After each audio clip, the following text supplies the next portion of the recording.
हो गया, शुरू हो गया। नमस्कार दोस्तों, मैं हेमंत सिंह फोगाट अभी लाइव हूँ आप सबके सामने और आज हम एक जर्नल टॉक करने जा रहे हैं। लेकिन बात शुरू करने से पहले मैं आपको एक बात बताना चाहता हूँ कि मैं अभी लाइव करने से पहले एक किताब पढ़ रहा था और किताब पढ़ते पढ़ते मुझे एक बात पता चली।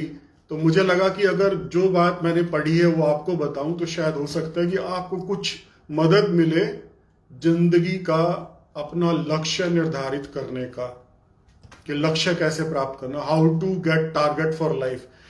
कि कई बार लोग पूछते हैं ना कि मैं इस जिंदगी में क्यों आया हूँ, मेरे को ये मनुष्य शरीर क्यों मिला है।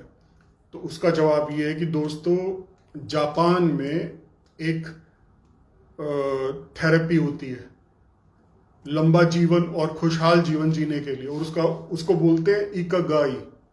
इकागाई।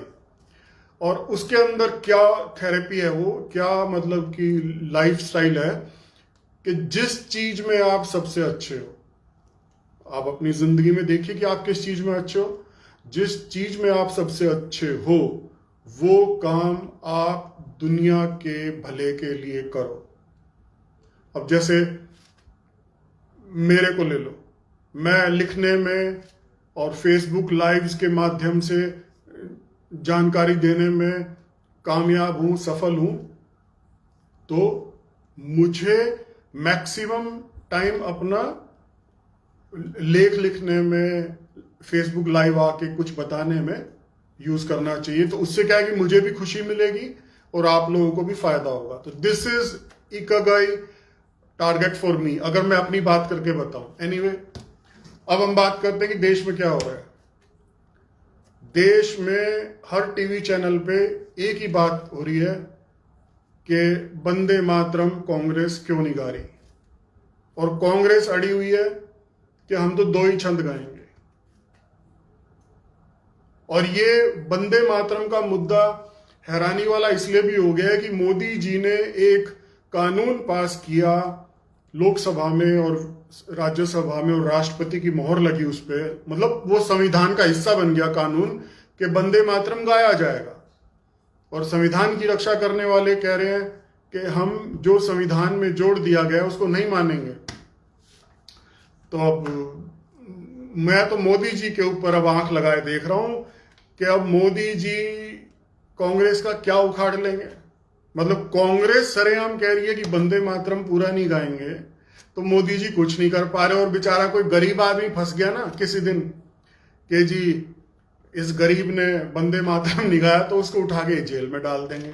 तो मतलब संविधान, कानून, नियम, कायदे, ये सब गरीब के लिए लोकतंत्र में। बड़े लोग तो खुल्लम खुल्ला टीवी पे बोल रहे हैं कि नहीं गाते जाओ, क्या कर लोगे, उखाड़ लो, क्या उखाड़ना है। तो मोदी जी बेचारे विचलित हुए पड़े, कह रहे कहाँ उखाड़ना, क्या उखाड़ू।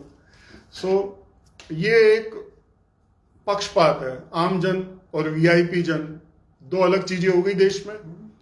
दूसरा, देखो ये जो, अच्छा, मैंने कल कुछ फेसबुक पोस्ट वगैरह देखी। इटली की जो प्रधानमंत्री है जॉर्जिया मेलोनी, उसने धमकी दी है राहुल गांधी को कि बेटा या तो सुधर जा, नहीं तो तेरी माँ की पोल खोल दूंगी मैं इटली में, क्योंकि मम्मी तेरी इटली से ही है।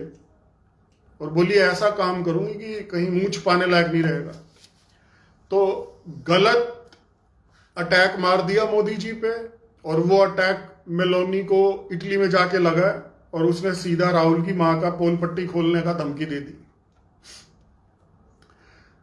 तो उसका इंपैक्ट क्या आया कि राहुल गांधी ने जो चरित्र पर टिप्पणी करी मोदी और मेलोनी को लेके, उस चीज को दबाने के लिए सोनिया गांधी ने खुद जानबूझ के अपने बेटे को बचाने के लिए ऐसे ऐसे करके 15 अगस्त वाले दिन वंदे मातरम को दरकिनारा या साइड करने का इशारा करके एक नया विवाद खड़ा कर दिया, झूठा, जो हर टीवी चैनल पर खूब धड़ाके से दिखाया जा रहा है और कुछ बात ही नहीं हुई। अब दूसरी चीज, भैया जितने भी ऊंची जाति के लोग, स्वर्ण जाति, आरक्षण के खिलाफ 2 दिन से जंतर मंतर पर मधुमक्खियों की तरह मंडरा रहे हैं ना कि हम कुछ ऐसा काम करेंगे कि आरक्षण के खिलाफ लोग खड़े हो जाएंगे, तो उन लोगों को मैं एक चीज कहना चाहूंगा कि आरक्षण खत्म करने की अभी मत करो कवायद। मांग इस बात की करो कि जो जरूरतमंद है, जिसको आरक्षण का लाभ नहीं मिला है, उसको लाभ मिले।